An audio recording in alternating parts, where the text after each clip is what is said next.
इस प्रकृति ने आपको विचार का केंद्र दिया है।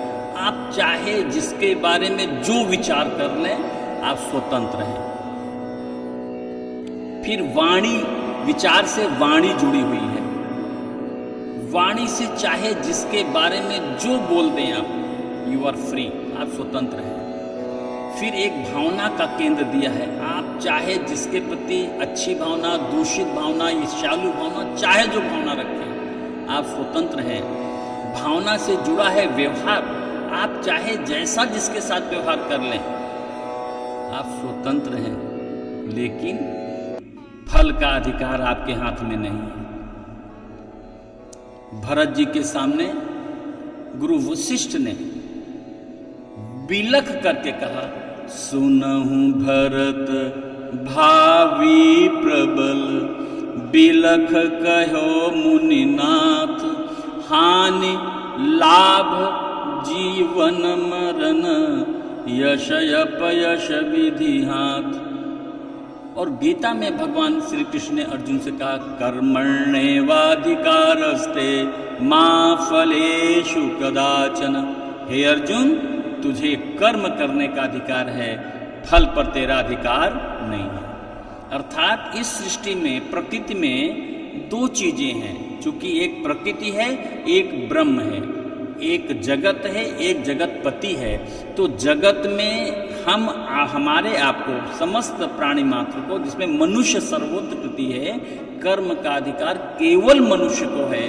तो कर्म की स्वतंत्रता मनुष्य के हाथ में है और फल की स्वतंत्रता प्रकृति के पार जो परमात्मा है, ब्रह्म है, ईश्वर है, उनके हाथ में है। तो जगत में मनुष्यों को कर्म का अधिकार और जगतपति के पास फल का अधिकार। तो कर्म और कर्म का फल।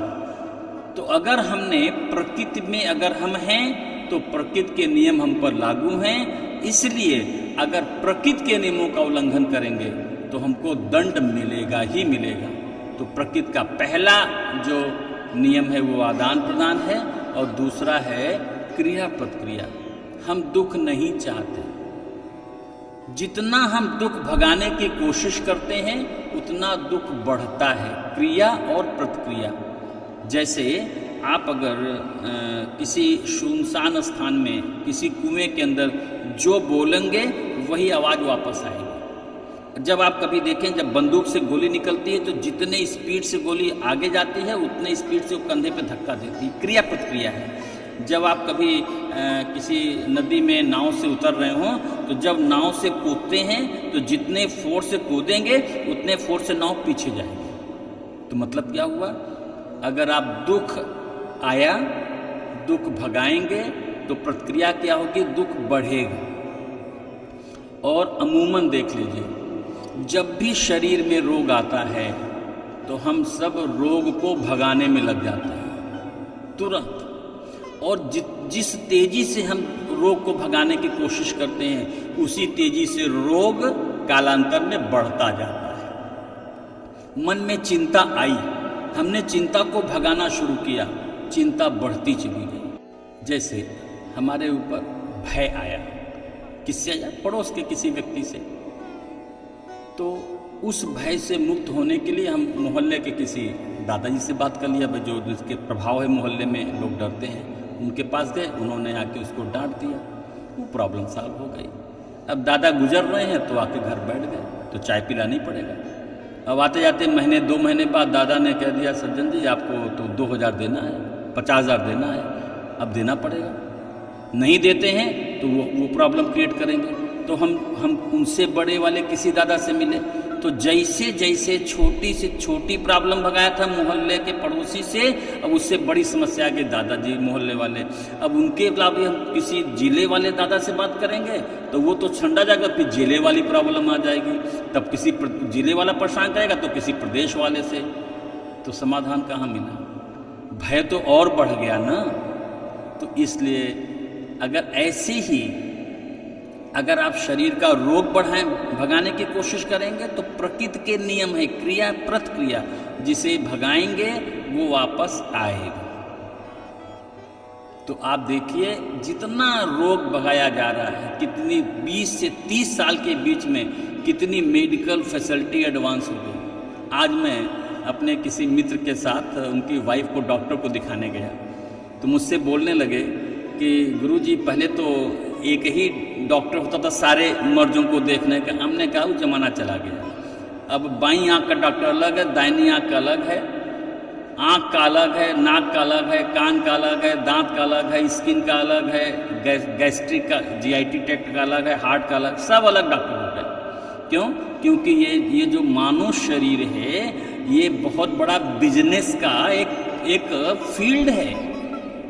आप अपनी बेवकूफ़ी से, आप अपने प्रकृति के नियमों का उल्लंघन करके, आप प्रकृति के नियमों की अवहेलना करके अपने ऊपर दुख का पहाड़ खुद ला रहे हैं। कोई नहीं दुख दे रहा, आपको दे भी नहीं सकता। प्रकृति में सूत्र है, काहू काहू न को सुख दुख कर दाता, मतलब कोई आपको सुख और दुख दे ही नहीं सकता। तो हम प्रकृति का नियम तोड़ करके खुद दुखी हो रहे हैं। तो जितनी मेडिकल फैसिलिटी 30 सालों में एडवांस हुई है, जितनी तेजी से हमने रोग भगाना शुरू किया, उतनी तेजी से रोग नए नए रूपों में रोग आ रहा है। पहले कैंसर आया, फिर HIV आया, फिर डेंगू आया, फिर इंसेफेलाइटिस आया, कितनी बीमारी, अब कोरोना आ गया। तो आप जैसे जैसे आप रोग भगाते जा रहे हैं, रोग प्रकृति के नियमों के उल्लंघन के कारण प्रकृति नए नए वायरस को जन्म देती जा रही है। तू डाल डाल तो मैं पाक। जैसे रावण ने वरदान मांगा, हम काहू के मरही न मारे, बानर मनुज जात दुई बारे। श्री रामचरितमानस में रावण से सारे लोग दुखी हैं, तो रावण ने वरदान मांगा, हम किसी से न मरें। तो ब्रह्म तपस्या किया, तो पूछा ब्रह्मा जी का, भाई हमारी मौत न हो। कहें भाई यह संभव नहीं, मौत तो जो पैदा हुआ उसे मरना पड़ेगा, ये प्रकृति का नियम है। उसने कहा अच्छा ठीक है, तो मुझे कोई राक्षस न मार सके, कहें एवं मस्तु। कोई देवता न मार सके, कहें एवं मस्तु।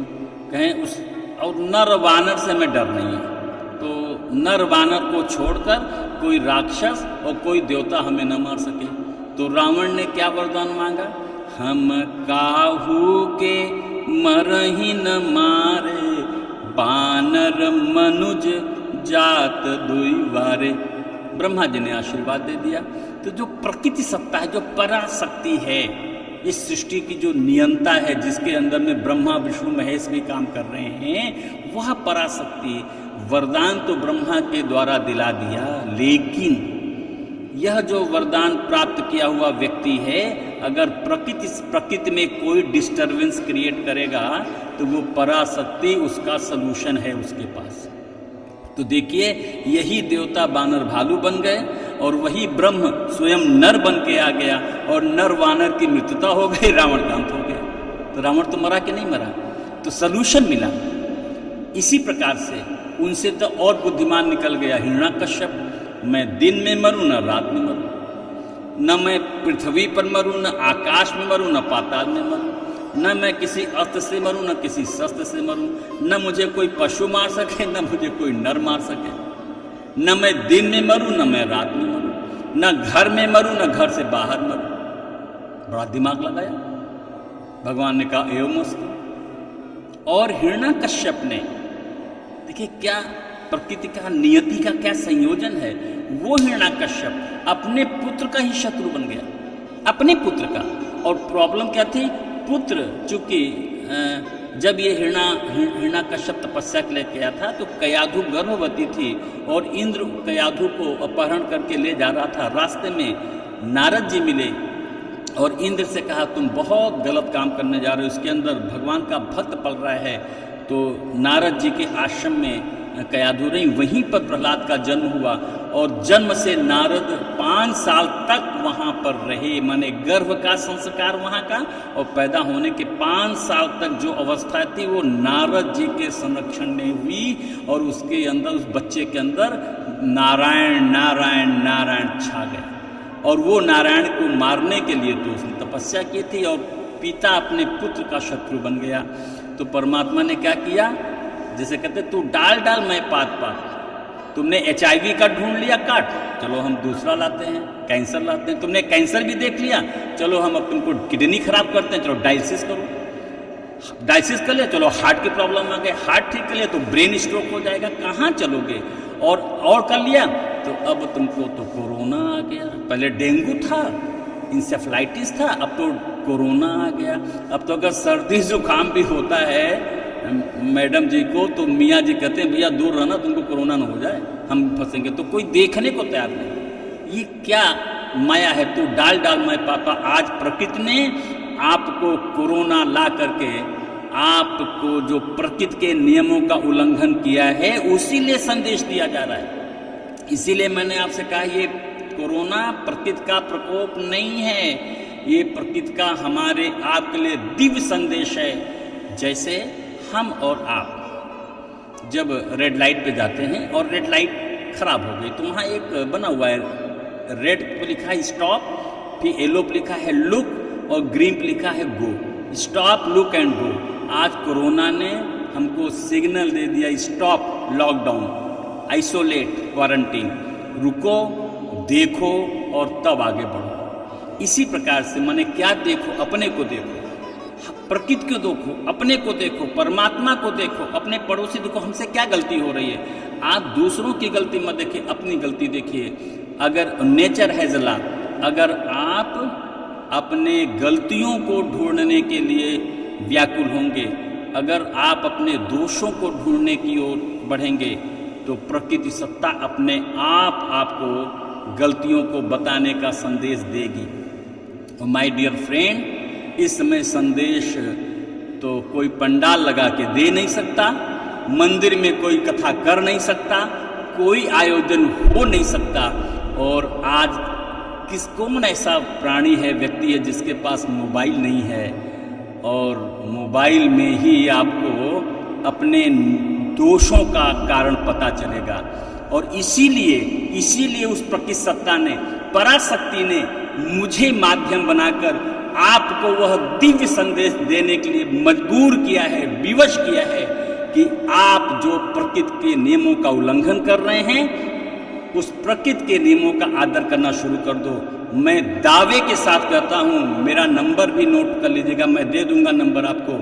आपके जीवन से दुख न मिटे तो बात करिए, चाहे वो आर्थिक संकट हो, चाहे वो शारीरिक संकट हो, चाहे मानसिक हो, चाहे बौद्धिक हो, चाहे आध्यात्मिक, कोई भी समस्या हो, सबका समाधान रामचरितमानस में है। तो पहला नियम है, क्योंकि एक बात और समझ लीजिए, हमारे पूज्य गुरुदेव बहुत बढ़िया सूत्र कहते हैं कि मानव की मौलिक मांगे हैं सुख, दुख कोई नहीं चाहता। और सुखी और संपन्न, प्रॉस्पेरिटी विद हेल्थ, हम लोग प्रॉस्पेरिटी के पीछे दौड़ रहे हैं, तो prosperity with health, prosperity with piece and prosperity with love. आप जरा विचार करें, आपके पास प्रॉस्पेरिटी है, हेल्थ नहीं है, no use of prosperity. Prosperity है लेकिन पीस नहीं है, मेंटल पीस नहीं है, तो ऐसी प्रॉस्पेरिटी हमारे किस काम की है। अगर प्रॉस्पेरिटी है और हमें लव ही नहीं है, आपस में प्रेम मोहब्बत नहीं घर में, तो ऐसी प्रॉस्पेरिटी का क्या यूज होगा। माय डियर फ्रेंड, अगर आप अपने जीवन में prosperity with health, prosperity with piece and prosperity with love अगर चाहते हैं तो हेल्थ की परिभाषा क्या है वो भी जान लो। Health without medicine, health without medicine, happiness without money, energy without food, knowledge without book and love without love. ये एक्सपीरियंस आपको प्रकृति के नियमों के पालन से ही प्राप्त हो जाएगा। तो सुखी होने के लिए भगवान को मानना जरूरी नहीं है, लेकिन प्रकृति के नियमों को जानना जरूरी है। अगर हम और आप प्रकृति के नियमों को जान लेंगे, हम उस पर चिंतन कर लेंगे, समझ लेंगे, तो जीवन से सारे दुख मिट जाएंगे। और अगर प्रकृति के नियमों का पालन करेंगे ना, तो दूसरे सिक्के का पहलू है परमात्मा का प्रेम। तो कहते हैं अगर दिल हमारा